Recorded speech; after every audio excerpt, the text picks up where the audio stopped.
Hello and welcome to the latest episode of the Online Warriors podcast.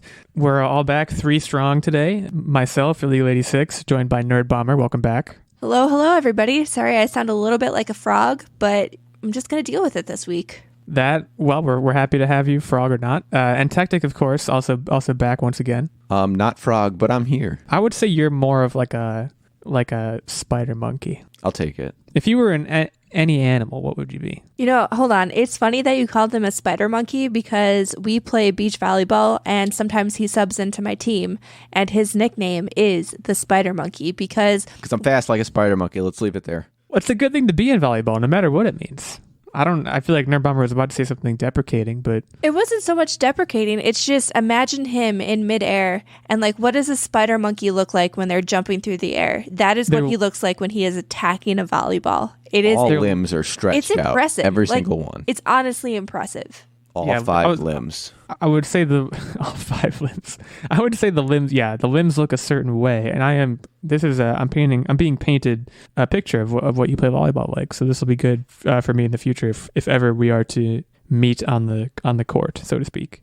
Happy belated Valentine's Day. We talked about Valentine's Day a little bit last week, but now it has come and gone. And we're going to get a little bit into what you guys did for Valentine's Day right near the top of the episode here. But happy Valentine's Day to our listeners, and welcome to the rest of February. It's now discounted chocolate time of year, so go stock up. Oh, yeah. We cleaned up on that already in this household. We bought a pack of Reese's. First of all, Reese's is doing God's work. I mean, they make, every time there's a holiday, they make a different shape of Reese. And what's amazing is that some shapes taste better than others, but I digress. We got a bunch of Reese's Hearts that were like super discounted. It's the ratio. It just slightly tweaks the ratio of chocolate to peanut butter. And it has to be something like that.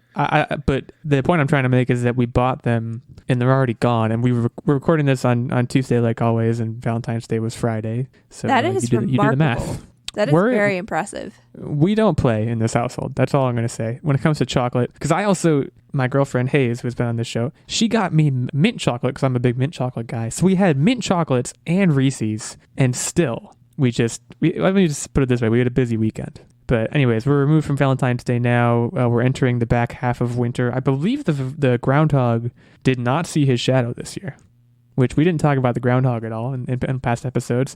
I feel like the groundhog always sees his shadow. This year, he didn't see it. So that means winter is like ending, I guess.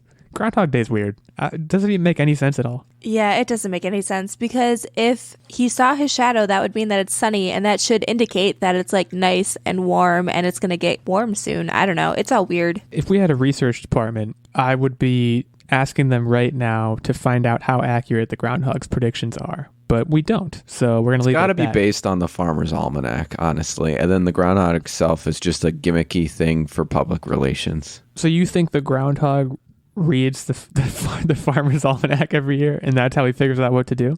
No, they're not controlling it. Every year the groundhog they show a video of the groundhog. He literally does the same thing, and they go, oh, he saw his shadow, or, oh, nope, didn't see it. And he do the same thing year after year. And it's always...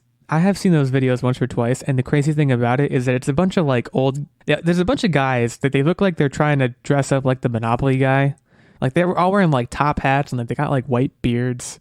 Watch this video if you haven't seen it yet. Anyways, my point is winter should be ending soon. But we have a great episode today. We're going to be talking about the Sonic movie, which is actually, as of now, the highest opening for a video game movie ever. So that's exciting. And Nerdbomber and Techtic did see that. So we're going to get the inside scoop from them. We're also going to be talking, of course, about the Robert Pattinson Batman reveal that came last week in the form of a video that's like, I don't know, 20 seconds long or something. And we're going to be talking about the PS5. We got a kind of an unfortunate update on that. But as has been mentioned, let's start at the start with Sonic the Hedgehog. Now, the reviews for this movie have actually been pretty good as far as I understand it. I don't know what the Rotten Tomatoes is. I'm looking it up right now. I want to say it's 60s or 70s. Yeah, I think it definitely broke the 60 threshold because I was reading an article that said that... 64, yeah. 64. Okay. Yeah, that they were kind of comparing this to Detective Pikachu and how well that did when that opened, and it was somewhere similar in the 60 range, I think. Right, and I'm glad you mentioned that, because as I mentioned before, it pulled in $57 million this weekend, which sets the new record for the best opening weekend by a video game movie, beating out Detective Pikachu, which was the former record holder, and they had 54.3, so barely beating them. That honestly surprised me, although going back and looking to see what else was coming out when Detective Pikachu released, it did go up against a lot of the Disney live-action movies. Yeah. So now looking back, it kind of makes more sense, but I thought for sure Pokemon would have beat out Sonic any day. In the summer, you have more choices, and yeah, Pokemon is a huge name, so that should draw more people, but here in February, there's not a whole lot to compete with, and I do also wonder to what extent the Valentine's Day opening has a positive effect on this, because, I mean, a classic date is dinner and a movie, as we know. Do you think that do you think there were a lot of couples seeing Sonic the Hedgehog on Valentine's Day on opening night? I know you guys did this. Yep, I could tell you there was at least one couple that saw it for Valentine's Day. At least one, and it was you. And I have to say, it was lighthearted enough to really kind of not feel uncomfortable for the movie we went to on that holiday. So probably. So yeah, I mean, because I don't know if there were a whole lot of romantic. I know there was at least one or two, and I know there was one horror movie, Fantasy Island, and then there was one other romance that came out with like Lakeith Stanfield, and I can't think of the name. I want to say it's like The Photograph or something, but other than that, no real competition. So a lot of people probably just figured, hey, let's go see Sonic. You know, it looks like some kind of movie. So you guys liked it? You did not like it? Give me like a star rating here. So for me, I actually really liked this a lot. And I think I was kind of thinking about this for the last couple days, and I was trying to figure out where it ranked in terms of like that versus Detective Pikachu. And I think I might have actually liked it better than Detective Pikachu, because for the type of movie that it was trying to be, I think Detective Pikachu was a little bit too dark, whereas Sonic kept it really like fun and lighthearted. And like there were a lot of really touching moments, but you never, I don't know, the tone of it was really good. So basically the premise of the movie, I guess a little bit of spoiler, I won't get into spoilers just yet, like nothing too heavy, but basically Sonic is from a different planet, and he is raised by an owl, and there's a bunch of bad guys who find out that he has a power and he's like a baby or like a young child. And so the rings from the game are actually portals into other worlds. So his guardian sends him through one of the portals to hide on a different planet so that people won't take advantage of his power. And he is told, once you get to this other planet, like, don't let people know that you have this power, just kind of stay on your own so no one tries to take advantage of you. So then he basically grows up on Earth as an outsider, and he's watching like Little League games and growing up in this small town of Green Hills. That's a nice little nod to the Green Hills Zone from Sonic. And just feeling very lonely. And that kind of inspires then this friendship with Marsden's character, and a nice little fun adventure just about like friendship and finding his way back home, yada yada yada. The main thing that I thought, none of that's canon, right? There was a lot of detail there that I had never heard about Sonic the Hedgehog. Is he actually from a different planet in the games? As far as my understanding goes, he's not. No, I mean, he is from a different planet. They don't, obviously, he's not from Earth, but they don't really have that many humans. I think the only human in the Sonic games is Eggman or Dr. Robotnik. Right. So other than him, like, you never really in the games have to address where exactly he is and how he got there and how the society cropped up with humans. I think this was a really original take. Obviously, it didn't have a lot to do with like story lore from the games. But I think this was a really original take to try to bring him into this live action realm. And I think it explained it really well, how he ended up with the humans. I think taking like the alien take on it was a really original idea. And I think it made it feel more normal then to have this like cartoony, fast hedgehog character interacting with other humans who could talk and stuff. Because honestly, if he was just an Earth hedgehog, it would have just been weird. Like, why aren't the other animals on Earth being able to talk to him and stuff like that, you know? Right. So I believe they got a lot of their inspiration from the animated series on Fox that when we were kids was airing. In that one, he came from another planet. He was actually friends with a police officer, and that police officer had his own race car squad where him and Sonic were best friends because they'd always be trying to go faster than the other one. That to me felt very much... What show is this? Sonic. Really? Yeah. That to me felt where they got a lot of their inspiration from. I did not know there was a Sonic TV show. It makes perfect sense that there was. But and my boy Shadow the Hedgehog was in it. That's why I watched it. And ultimately, what I think made this better than Detective Pikachu was the fact that everything that was in Detective Pikachu, a lot of the hilarious moments were shown in the commercials, whereas this, we didn't really see a lot of it other than one or two scenes, and what we got in the movie was all kind of new content, at least for us. And then on top of that, the plot wasn't very predictable, whereas I believe right in the first 15 minutes, you're like, yep, I know how this is going to end. Yeah, for Detective Pikachu, I called it like immediately. I will agree with that. There were a lot of jokes that definitely were a little bit out there, but 100% landed with me. For example, James Marsden's sister-in-law, I don't know why, but I found her very hilarious. Like the entire movie, she's trying to convince her sister, James Marsden's wife, that she should divorce him, which like there's no reasoning for it whatsoever. Like obviously he's an attractive looking guy. He's basically like Adonis, you know, he's very chiseled actor and fantastic baby blues. Yeah. And like, so like there's nothing wrong with him from a physical perspective. He seems like a very caring husband. So basically the sister-in-law is just here the entire time, like inserting these random one-liners that for whatever reason just really hit home with me. Now, you mentioned James Marsden. How is my guy Jim Carrey and Ben Schwartz? Because they're my guys. So I thought Jim Carrey was going to be absolutely extra and kind of annoying, but like he actually fell into the role quite well. There were obviously the over the top moments, but as far as the introverted / extrovert, I guess you would call it, kind of weird, quirky engineer mastermind, he nailed it. And then there was even some scenes where he just kind of went into his own little world, played his music playlist, and got to work. And it was awesome. I really actually, there were parts where Eggman was my favorite character, or as they called him, Dr. Robotnik. Yeah. Now, if anyone can be extra, it's Jim Carrey. So that was a concern that I remember.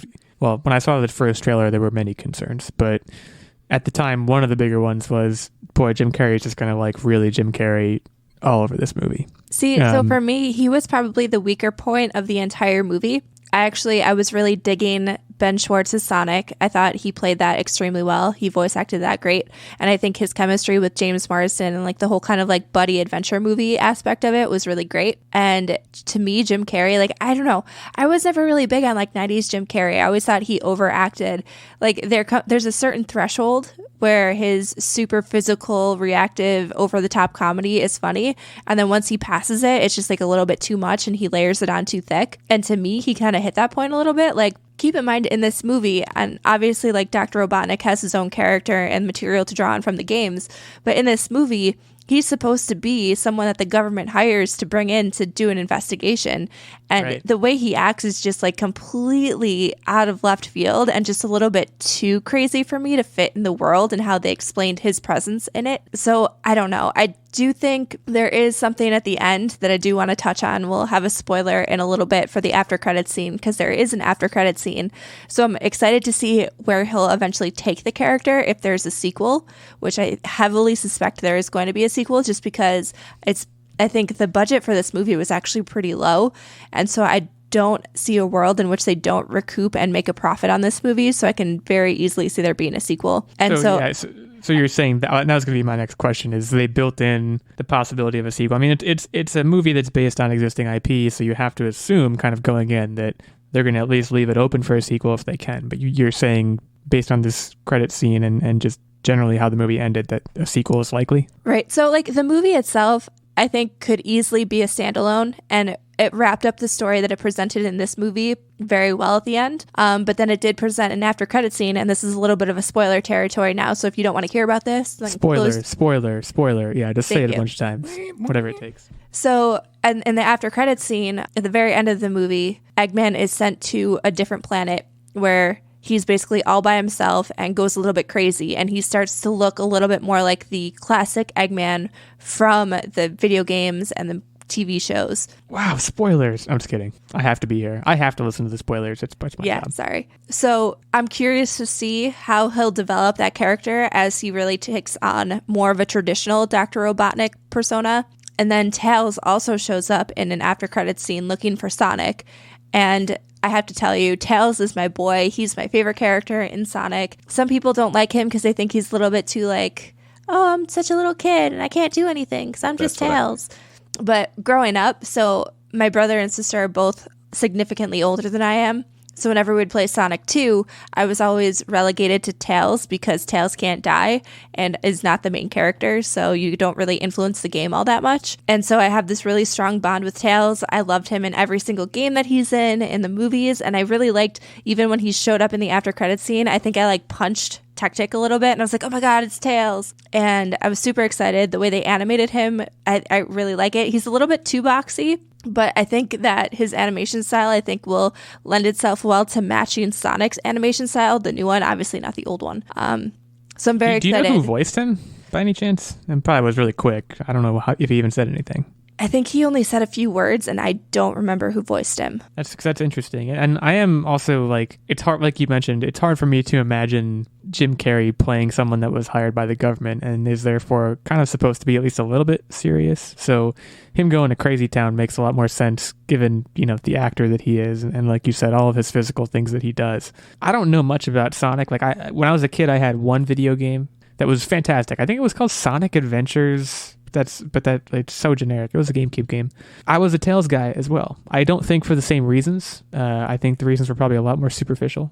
It sounds like Techtic's a Shadow Man. Yes, Is that fair to say? yes, and that's why I wanted to expand on the end of credits scene with my theory for what the sequel is going to be. You guys all know I love my theories, and please do. 50% of the time they're wildly outlandish. 50% of the time they might hit home with some of you. But for this one, when he was in this other planet, the one thing he had with him was a piece of Sonic's fur, just a little follicle. And what that contains is Sonic's... A single quill. What that contains is Sonic's DNA. And for those of you who don't know, my boy Shadow is a clone of Sonic. So I'm hoping in the sequel that is what we see, and that is the major protagonist. Who's going to play Shadow? Who's going to voice Shadow? It will be me, Techtic. Wow. Is this your official announcement? No, I don't think my voice is cool enough, to be completely honest. I don't remember what Shadow sounded like.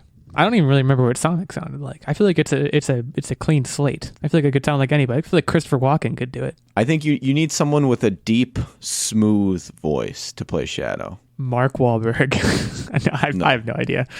Boy, I would love Mark Wahlberg to do it. I could definitely see like Vin Diesel. No, I was thinking Idris Elba would be a good Shadow. That would work too. He'd be good. He's very in demand right now, though. It might be tough for them. We'll see.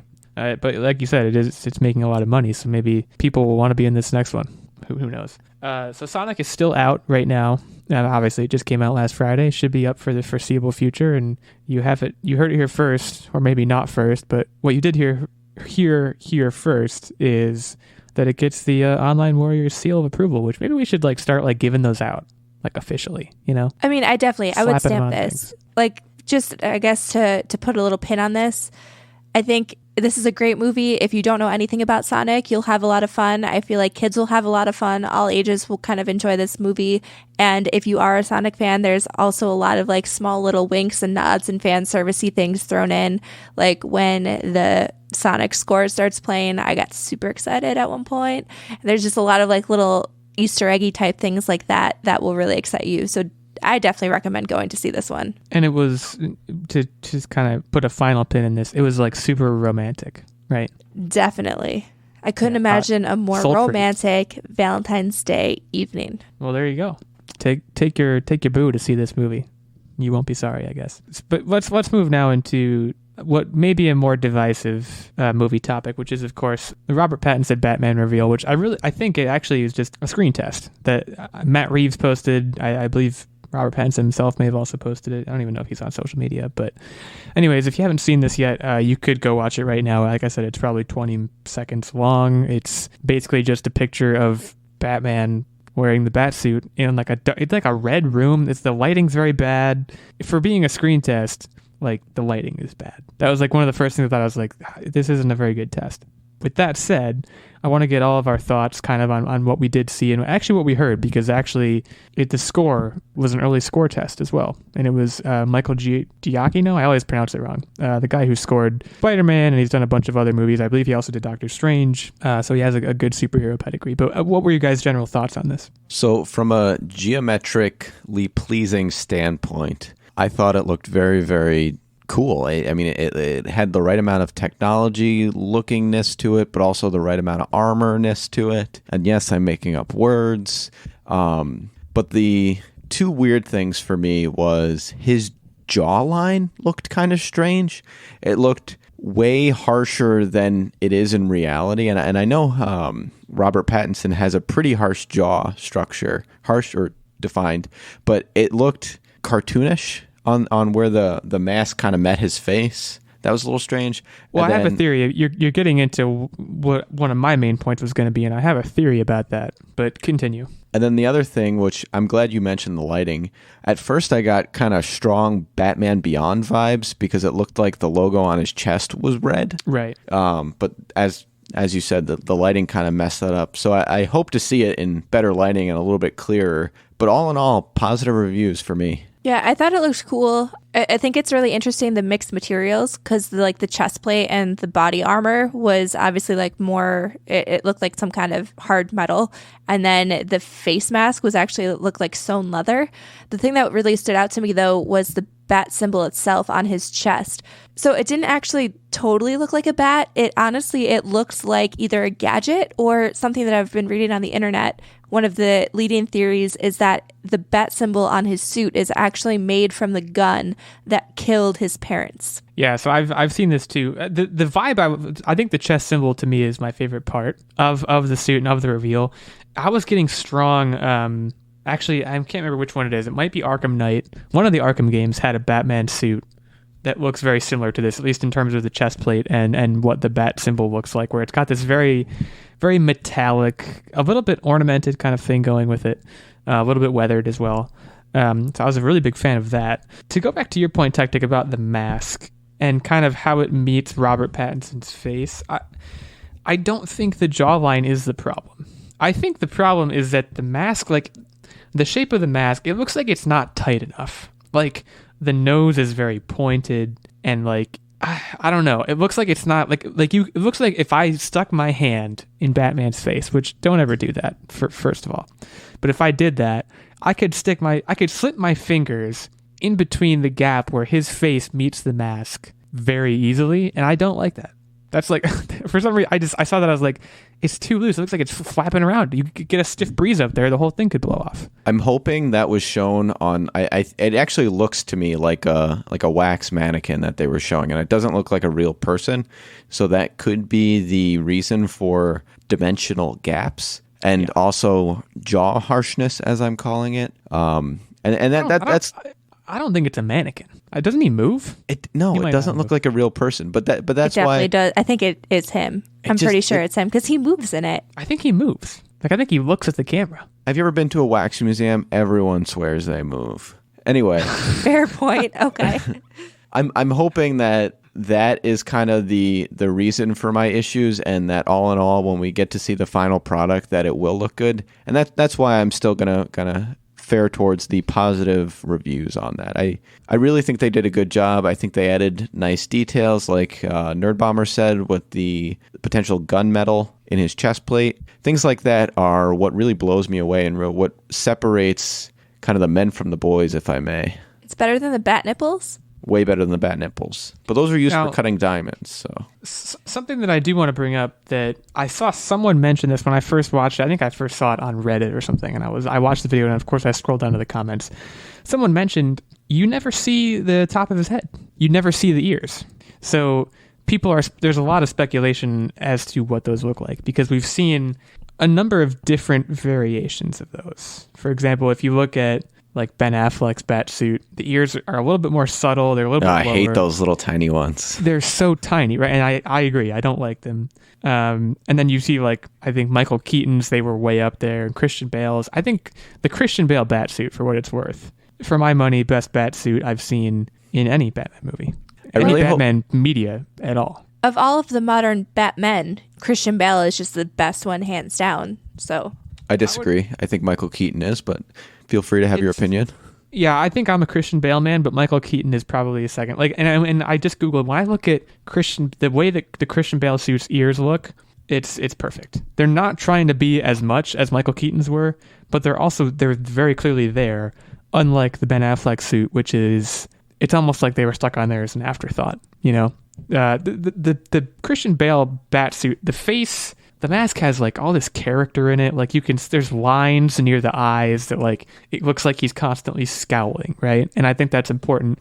Whereas, I don't know, this Robert Pattinson, I'm not getting that from this. It looks like let me put it this way. I think if I was Bruce Wayne and I had all the money in the world, I could make something better than this.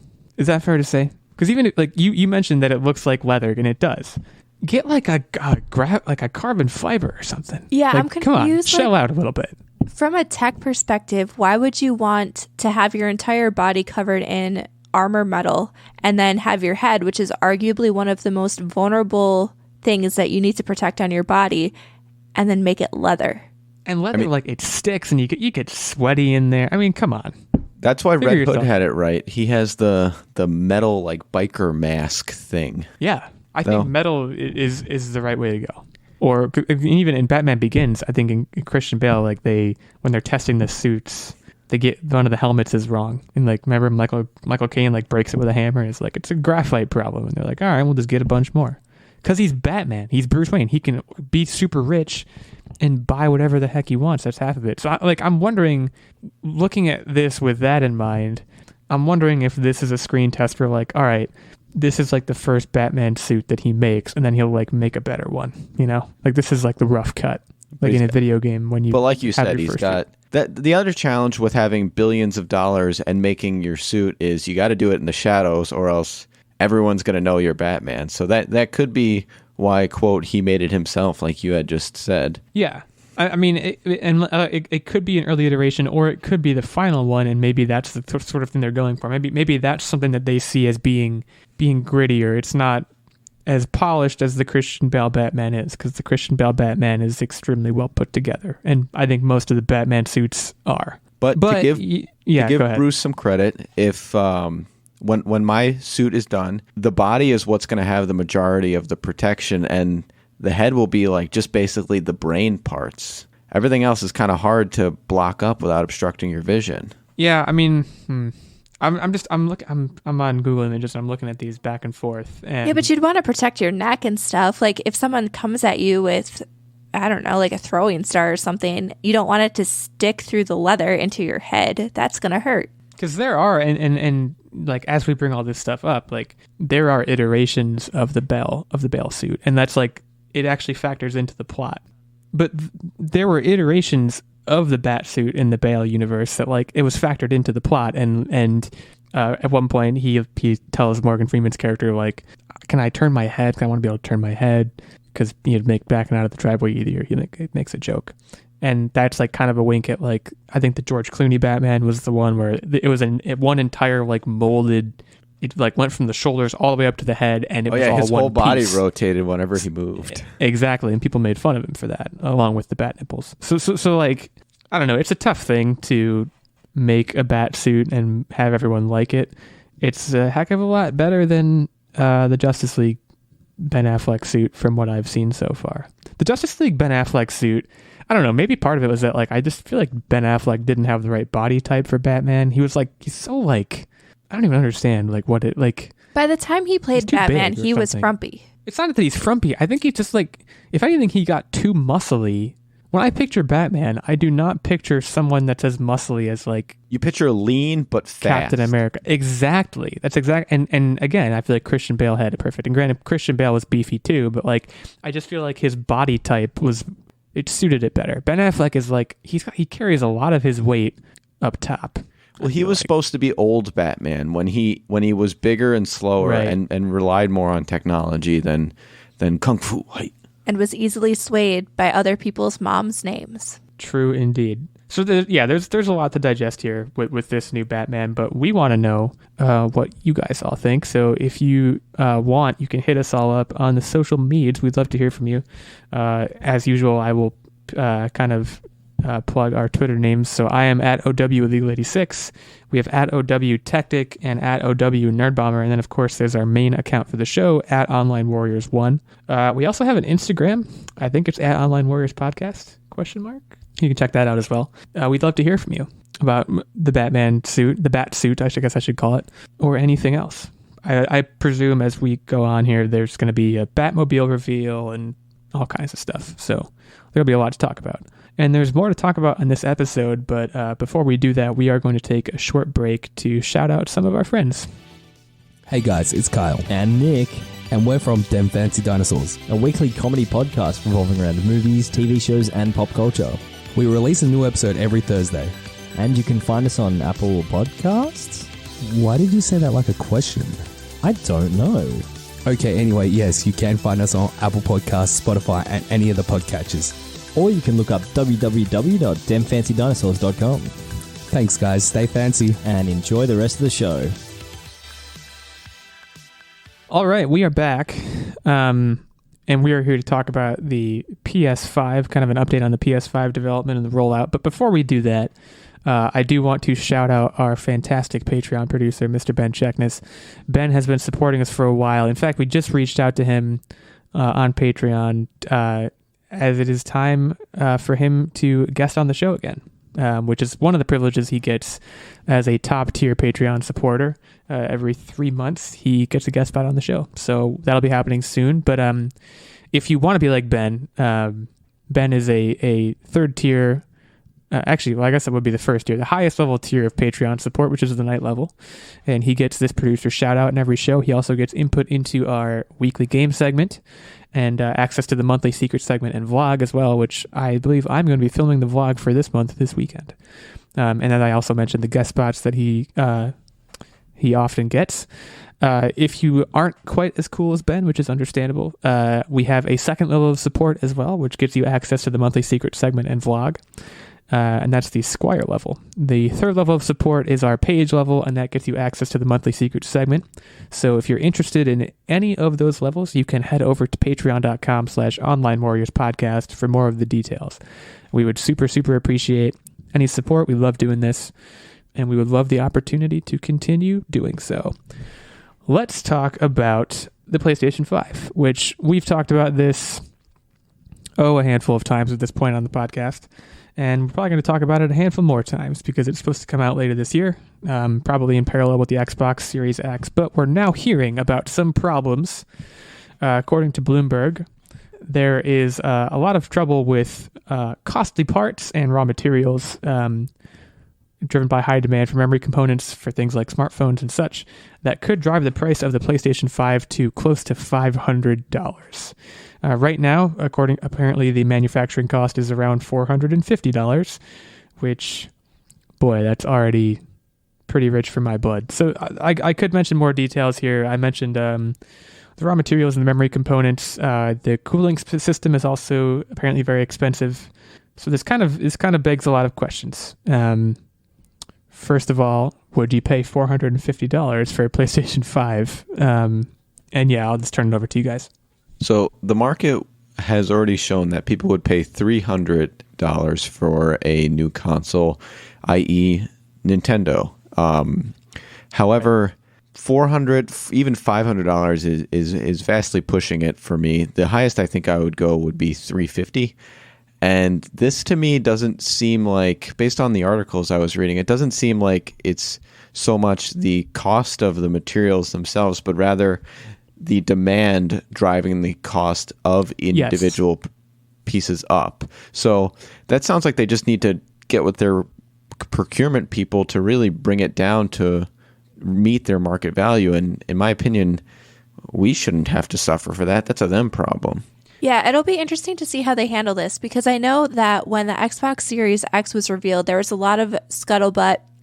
And I believe that Sony said that they would be kind of pricing their console around whatever the Xbox Series X ends up being. And I feel like, especially knowing that part of the reason that Xbox kind of had a slow start to this generation was because it was overly priced. I think it was like $100 more expensive than the base model PlayStation 4. I have a hard time believing that Xbox is going to try to price themselves out of the market. I feel like they're going to try to keep their cost of their console down, even if it basically has them taking a cut on the console. Because I want to say, and I can't remember exactly what source this is from, so I might be making all of this up, but I remember reading an article about a year or so ago when all of the consoles started getting like big price cuts and they started hitting like that $199 price range from this generation. And at a certain point, like the Sony and Microsoft, they don't make the money off the sale of the console itself. They make their money primarily on the sales of their services and their games. So stuff like PlayStation Plus and Xbox Live and now Xbox Game Pass and whatever PlayStation might have. Like I know they have PlayStation Now. Like I feel like that's where they really make their money, selling that, selling the peripherals, the controllers. Like expandable memory, I think, is probably going to be in the cards for the next generation. I feel like they'll make money there. Headsets, games, all of that kind of stuff. So I feel like they would be really silly to price the consoles around $500. I have a feeling they're going to end up taking a hit on the console itself just to get people in the ecosystem, because as PlayStation 4 demonstrated, once people get in the console ecosystem, and as long as you have a decent amount of games to keep people there, you can pretty much dominate an entire console generation cycle. You've heard it here first, folks. PlayStation, you're being silly. Now, do we know how much the Xbox Series X is supposed to be? Not yet, no. They're actually... So I feel like the two companies are kind of playing like a game of chicken where neither one wants to reveal their price first because they don't want to get undercut and they're waiting to see what the other company is going to do. But like at some point, they're just going to have to do it, right? They should do it at the same time, and then that'd be a fun event. And it'd get a lot of publicity for both of them. They're never going to do that, and I think you're probably right that that's what's taking so long in terms of the price reveal. As a point of reference, though, not having a point of reference with the Series X, the PlayStation 4 Pro, according to this article I have from Polygon, is $400, or at least at one point, I think maybe perhaps when the PS5 was initially unveiled, was $400. So in theory, this might only be $50 more. Right, and but people are you're talking buying about PlayStation 4 Pros. You're talking about the Pro, though. I mean, there's the Slim model, and even with the Xbox, like you have the Xbox One S, and then you have the Xbox One X, which is the stupidest naming convention. That's another topic. I think the Pro models of consoles being priced at $400, like even that's a niche market for people who are super intensely into gaming. But I think for the casual gamer and for like the parent buying it for their kid, they're not going to want to shell out $450 to $500 on a console. Oh yeah, I mean, I'll say right now, I mean, I've wanted a Switch for a while. I've talked to you guys about this, and they never have sales on their consoles. Their console is going to be $300 until the cows come home, and that has stopped me. Like, even that is like almost too much for me. I would not pay $400 for a console. I certainly wouldn't pay $500 for a console. I will not have green eggs and ham is basically what you sound like right now. And I stand by that because if the green eggs and ham cost $500, I'm not going to have them. I don't know. I mean, when it comes to new console generations, the Xbox 360, I was on the bleeding edge. And that was a fun experience. But it was also a fun experience because I was a child and I was not the one paying for them. I think these days, with the kind of gaming that I do, it benefits me much more to take the PlayStation 4 and the PlayStation VR, which I have, and like the abundance of games that are still there that I have not yet played that are fantastic, and work with that until the console price goes down. Because you mentioned before that at one point, you know, and even now, that you can probably get a base PlayStation 4 for $200. And, you know, I doubt the PS5 price is ever going to get that low, but if it lowers at any point, then it will be a better decision for me than spending $450. Like, that's like, I don't know, if I get a tax return or something. That's a scenario in which, cause like I almost did that with the Switch. That's a scenario in which I'd be like, okay, I'm going to put some of that money towards this. But I can't imagine another scenario in which I would be like, I'm going to spend $450. Well, it's interesting too, because all of the new consoles are going to be backwards compatible. So I wonder how that's going to influence people buying on day one. Because if you can get a PlayStation 4 or an Xbox One for way cheaper at $199, if these consoles do end up coming out at $450 or $500, Right. And you know that whatever games you buy, it's not a total lost cause, because then when you eventually do upgrade in like 3 to 4 years, when the price of the new console drops, you can take those games with you. It's not like the Xbox 360. A lot of those games for me, when I switched over to the Xbox One, if my 360 wasn't plugged in, they sat on my shelf and I never played it. Exactly. And again, just to put that into perspective, we're talking about more than double the price. And I guess for all the great things we've heard about the PS5 and the solid state drive and whatnot, I have a hard time believing it's going to be that much better of an experience graphically and user interface wise. That's going to justify more than double the cost, especially considering that I already have a PS4. I don't need to go out and spend $200, let alone $450. Right. And I mean, even if you think about the start of a console cycle, there always are exclusives when the console launches, but there's usually not that many. And a lot of the games that do release for a new console, they also dual release on the old version of the console, because those publishers aren't stupid. They don't want to have their game release on something with a relatively small install base. So they're going to dual release anyway for the first couple of years. So if it does come out that expensive, I think that's just going to be an incentive for people to wait. And so either way, then Sony and PlayStation will be losing money. Yeah, the only exclusives that I can think of that would make me buy a PS5 just to play that exclusive are never going to happen, because Last of Us Part 2 comes out in May, and I don't think Uncharted is going to be revived anytime soon, nor is Dead Space. So like, maybe Spider-Man. Yeah, that's a fair point. Man, I don't know, $450. Like that's just tough. We again want to hear from all of you on the social medias. Is $450, is $500 a price that you will be willing to pay for the next generation of consoles? If so, why? And if not, why not? I don't want to make it sound like a homework assignment. That sounds like a homework assignment, but we'd love to chat with you about it. I think I've made it pretty clear where I stand on it, but any closing thoughts from the two of you on this? Nope. No? Okay, perfect.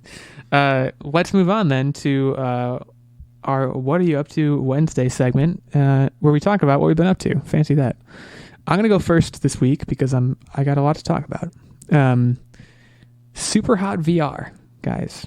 Now you apparently, you told me when I was telling you about it last week, you told me about Superhot VR a while ago. Yeah, can I just say you're the worst person ever? Yeah, that sounds about right. This was given to me as a Valentine's gift. It's fantastic. I'm just going to cut you off. We had droned on to Illeagle how great this game is, and months later, he comes and reaches out to us and goes, "Hey, have you guys heard of this game? It's so good." Listen, worst person ever. My memory is not good. That's all I'm going to say for now. I know it doesn't excuse any of my behavior, but how could you forget that embarrassing video of me playing Superhot that was sent to you? Well, I remember it now because you sent it again. Utter Simulator. Okay? Yes. Utter Simulator. If you guys haven't seen Nerdbomber playing Superhot VR, which I hope you haven't, because it'd be weird if you had, but you haven't lived. It's really something special. For those that don't know, Superhot VR is this game where you're basically in bullet time. So anytime you're moving, bullets are moving towards you. You have to dodge the bullets and like shoot guys. You basically are an action hero. It's the coolest thing ever. Would strongly recommend it to anyone who has VR capability. So that was pretty cool. I just wanted to mention that. The other thing I wanted to mention is started watching a new show that I'm kind of geeking out over. Lego Masters. Have you guys heard about this show? I have, and it bothers me that they don't call them master builders. Well, I'm guessing, and I've thought about this, I'm guessing they can't, because that's probably a trademark term, right? I don't know. I don't know to what extent Lego and Fox are working together on this. I mean, clearly there's a lot of product placement and all that, but they're actually, the way it works, the judges on the show are master builders. So that's probably the distinction. It's a Lego building competition show, and I grew up with Legos. I was a big Lego kid. So basically, there's these teams of 2 that have to work to create, like in episode 1, they all had to create a theme park, and they had 15 hours, which is like the longest stretch of time I've ever seen anyone have in a competition show to do it. And then they get judged, and Will Arnett is the host, and he of course was Lego Batman, and he really, really makes hay with that joke repeatedly. But but it's super fascinating to see what these people can make, and I would strongly recommend it. It's on. I mentioned it's on Fox. Also, I watched it on Hulu. Do they ever use non-Lego things for their creations? So they haven't yet. I've only watched 2 episodes. The 3rd episode is tomorrow. So even like reinforcing or anything like that, no strings, tape, nothing, glue, none of that. Really? Wow. That's impressive. I mean, for starters, Lego goes a long way. So like, one of the stipulations of the theme park was that it had to have at least one moving ride, and Lego has a lot of like. Well, Lego Mindstorms was a thing at one point. There's like robotic concepts to Lego. Yeah, I used to collect there's those. Motors and so like there's a lot you can do with it. Suffice to say, but there's also a lot of people that I don't want to say a lot of people, but some of the teams have struggled so far because you're just trying to build these really massive things, and it's Lego, and as great as a building material as it is fragile to an extent, so things break, and that's interesting. But I'm super into it. And I was also, as a Lego kid, I think we might have talked about this on the podcast before, I am a follow the instructions kid, which I know is lame, but it's who I am, and I'm not going to apologize for it. So another fascinating thing about watching this is these people don't have instructions, obviously, and they're just creating these massive things, and it kind of blows my mind. So I would recommend it to anyone who's a Lego fan and anyone who's a fan of competition shows, because in that sense, you pretty much know what you're getting. Techtic, what do you have for us? So for this weekend, since it was Valentine's Day, Nerdbomber had also gotten me a nice gift. Well, the nice gift was 2 books, one on woodworking projects and one on woodworking ideas / inspiration / comic book of Nick Offerman. And he is my hero. He is a woodworker / comedian / all-around good guy, and I aspire to be like him one day. And so I've been trying to get into woodworking, which is a daunting task to say the least. Getting the tools alone / the shop area is very stressful. However, this book kind of reinvigorated my charge to keep working at it and keep getting the supplies. And like I said, it's an all-around kind of good feels book, has a lot of laughable moments in it, and she did a really good job picking this out. So we should have him on the show. But I would I'm fascinated. love that. I'm fascinated by Nick Offerman. I As a human being. I want him to take me under his wing in an apprenticeship. And if that means leaving my family behind, so be it. Well, Nick, wait I hope a minute. you wow, that's bold. Can I just come with you? Can me and our dog come with? I would love to meet Nick Offerman. Okay, I don't need to make stuff on a wood shop, but like I would love to be there. I'll allow it only if Nick allows it. Nick, if you're listening, I assume you are listening. Reach out to us. We'd love to have you on. We respect the hell out of you. Sounds like a cool book. It's a great book. So I've started kind of upgrading the tools I have. My table saw was literally taken out of the garbage and didn't work, and I've repaired the electronics, so now it actually turns on and off again. And I've just been working to make it as square and true as possible, which is also hard considering it's beat up. At some point, I'm going to have to cut my losses and buy a good one, but it's becoming kind of a fun task to bring this one at least up to new quality as opposed to buying one new. I've only invested $5 on a Switch, which is a pretty good sink as far as table saws go. And just little things like that has been really, really fun and also kind of stressful, but very rewarding. Nerdbomber? There you have it. So, because I was sick last week, I really got into a game that I've been meaning to play for a while, and then it finally hit Xbox Game Pass, and I didn't have to buy it, and it just seemed like a great opportune time. I started playing A Plague Tale: Innocence, and I had heard a lot of really good things about this game. It's more of like an indie type game, but it got a lot of critical acclaim when it came out, and it was kind of like a sleeper hit last year. And essentially, it takes place during a plague. There's rats everywhere, and you play as a character, Amicia, and the Inquisition comes to try to find your little brother because they believe that he has the cure to the plague, or has something wrong with him that can help them fix the plague.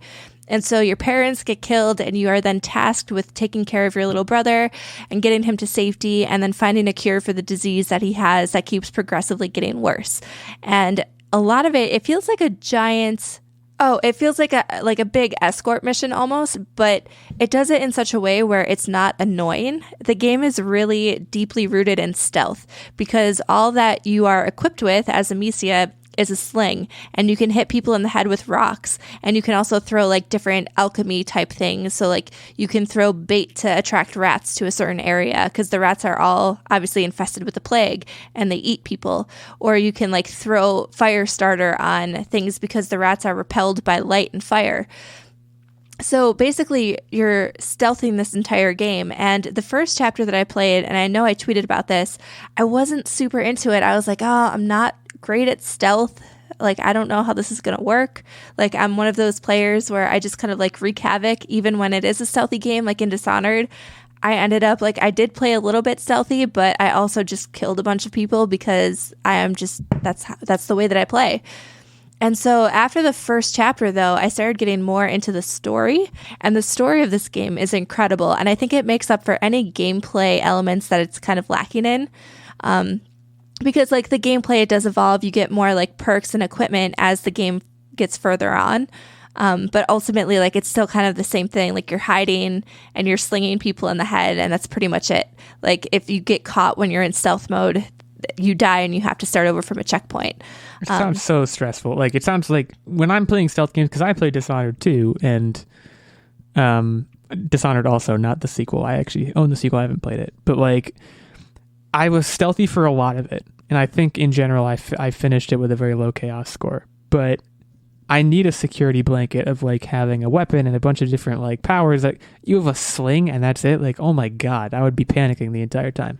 I mean, the nice thing about the game is that the save points are pretty frequent. So like, you never have to play a whole bunch of game over again when you get caught. But yeah, you basically, if you get caught, you have no defense really. Like, there's one potion that you can make, but the potion, if you have too much of it on hand, then it's also a detriment to you as you're playing the game. Are you encumbered? Not so much encumbered, but it says, and I haven't actually tried it myself, but it says like, oh, if you carry too much of this, then you won't be able to have enough of your other supplies or something like that. So there, if you get caught, that's pretty much like game over and you have to restart from a checkpoint. But the world building of this game is incredible, and the story is really pulling me along. Like, I think we've talked about it before. Spider-Man was one of the few games where I was able to sink countless hours at a time into playing it because I was just so immersed in the game. And like with Astral Chain, I was having a good time, but I would play it for like a chunk, like an hour here, an hour there, and I couldn't really sit down for 3 hours and just get super absorbed.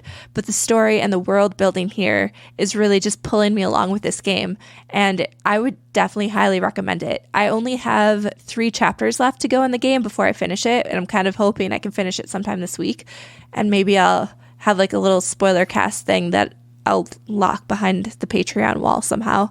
But I would definitely recommend this game. The Wikipedia says that the company wanted to create a narrative-driven experience inspired by The Last of Us. So, color me interested. Yeah, I would definitely play this game. It's gotten a lot of critical acclaim. Like I said, the story is one of the best that I've played in a very long time. It's nominated for a number of awards. It was nominated in 2019 at the Steam Awards. It won Outstanding Story-Rich Game. And then it's nominated for a bunch of things, most of which are actually pending. Apparently, it was also nominated for a bunch of stuff in the 2020 awards year. So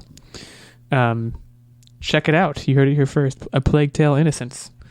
We need to do a quick update on Fantasy Movie League, and we'll do that, and then we'll get into our game.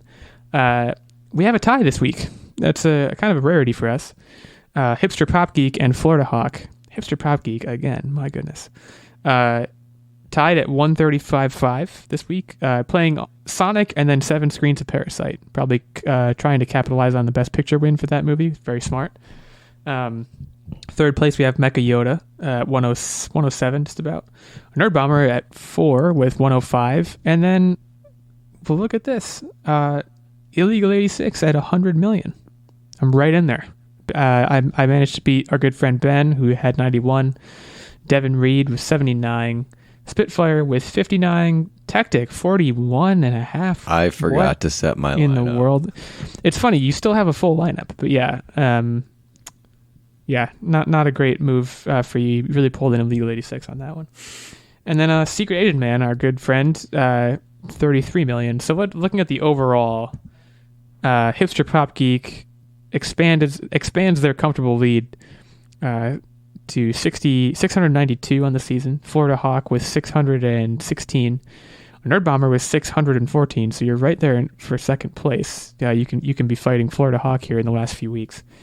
Techtic at 570 and rounding out the top 5, Mecha Yoda at 552. So we have 3 weeks left of this season, this 10-week season, Fantasy Movie League. So it could be a tight finish for Nerdbomber and Florida Hawk. And Hipster Pop Geek if they stumble, but it doesn't seem likely at this point.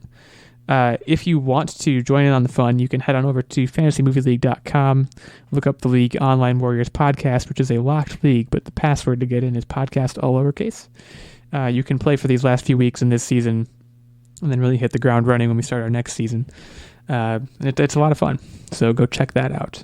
Our quiz this week, once again being hosted by me because Techtic lost the quiz against himself. It was so hard last week that I apparently made too hard, and I apologize for that. This week we're switching back to a I'm trying to remember what we called it. Lie detector, that's what it was. And the topic this week is actually dinosaurs. So in front of me, I have the names of 10 dinosaurs. Are they all real? I don't know. Well, I do. I hope I win this one. My nephew is obsessed with dinosaurs, and if I get this wrong, he's gonna disown me. My nephew is obsessed with dinosaurs. So I'm not going to tell you obviously how many are real and how many are fake. There's 10 of these, so let's dive right in with the Talosaurus. Fake. I think this one might be fake. I have to agree with Techtic. Okay, so you're both right. I tried to catch you off guard right away. The Talosaurus is fake. My inspiration there was Talon 4, which is the main planet in Metroid Prime. So that's fake. Let's keep it rolling here with the Glottosaurus. I think this one might be real. Can you repeat it? Glottosaurus. I can spell it too if you want. Can you? Yes. Glottosaurus. Fake again. It is fake again. Techtic takes a lead. Darn it. I can't really say where I got that one from. It just kind of happened. Okay, Techtic. Perfect score so far. Really redeeming yourself from last week. Let's try Majungasaurus. He's looking on in consternation. So that one sounds fake, but I'm going to go real. I think this one has to be fake. Techtic's on fire. This is real. No way. A classic use of the it sounds so fake it has to be real strategy, and it paid off for him. The Majungasaurus is real. By the way, I got all of these dinosaur names off of thoughtco.com, which has a complete A to Z list of dinosaurs, and there are so many dinosaurs, guys. I want to make that clear. I only have 10 here. There have to be at least 300, 500 on this page. It's the longest web page ever. So Techtic 3 points, Nerdbomber 1 point. Nerdbomber, it's you got to step it up. Let's go with the Condoraptor. I think this one is real. Can you repeat it? Condoraptor. Can you spell it? Yeah. Condorraptor. Can you use it in a sentence? It might be the Condoraptor because there's two R's. Oh, in the the middle. Condor. Okay, that's real. Okay, so you both said it's real. You're both correct. I don't even know how to pronounce it clearly, but it's real. So Techtic maintains a perfect score. Still 2 ahead of Nerdbomber. Let's try the Quantasaurus. Quattrosaurus? Quantasaurus. That's real as well. I think this one is fake. I feel like you're channeling like quantum physics. This is real. It's actually, this dinosaur is named for Qantas Airlines, which is the main airline of Australia. Some of these, there's so many dinosaurs that are named after things, like named after companies. There's a dinosaur, this doesn't count, the Dracorex, and it's named after Draco Malfoy from Harry Potter. I can't make this stuff up. Techtic, you're killing it here. I mean, this is really unbelievable. Now you have a 3-point lead. I'm not sure. I feel like he Nerdbomber has to can be even come cheating back at this somehow. point. His whole gone tactic through- of like, can you spell it? Can you use it in a sentence? I have to know the exact pronunciation / spelling because I'll tell you my secret when we're done. So we're 5 questions down. Techtic has a 3-point lead. It's going to take a miracle at this point, Nerdbomber. Let's keep going with the It's out of 8. Dactylosaurus. It's out It's of out 8. of 10. It's out of 10. So we're halfway through. Let's try the Dactylosaurus. Dactyl? Dactylosaurus. That's fake. I think this one's real. This is fake. Well, how are you doing this? What the heck? This is fake, and I thought this was my most convincing fake that I have here. So, well done. Okay, so perfect 6, and now you're 4 ahead. So I literally, at this point, I don't think I can win. well, you'd have to get the rest right, and you have to get the rest wrong to tie. Let's see if you can do it. With the Saturnalia. That one is definitely fake. It's Can a you holiday. can you spell it? Saturnalia. I honestly don't know this one. I'm gonna go real. It is real. It is also the name of a holiday. You're right, Nerdbomber. I think it was like, I'm was it about like a to, like- Roman thing. Yeah, I'm about to like rage quit. Yeah. So Techtic, you won. Congrats. But I want to see if you get all these right because you're not right at this point. You're 7 for 10. So let's keep it rolling here. Nerdbomber, I guess you can play for fun if you want. The Centrosaurus. Centra? Centrosaurus. Centro-saurus. That's fake. I'm gonna go with real. Ooh, okay. So Techtic, you finally slipped. It's real. Dang. That one's real. You were close to the clean sweep, but you couldn't quite pull it off. So let's finish up here. I got 2 left. Might as well do them now. The Volcanodon. That one's real. That one's fake. It is real. Darn. Spelled exactly how it sounds. Basically, real. I'm just like trying to do whatever the opposite is that he says. Well, let's just do the last one for fun. The Panterasaurus. That's real.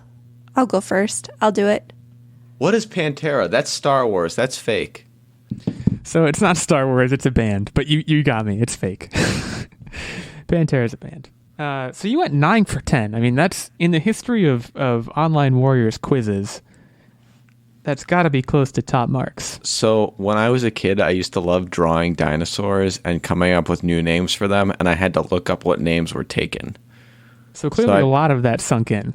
I've seen a lot of the dinosaur names. Well, I mean, pretty unbelievable. You earned it. You will be hosting next week's quiz. Can't wait to see what you come up with and what our good friend Ben suggests for you. So looking forward to that. Looking forward to another episode with you all. But in the meantime, we will be leaving you to your own devices for a week. Enjoy yourselves and be safe, and we'll talk to you all soon. See you next week. See ya.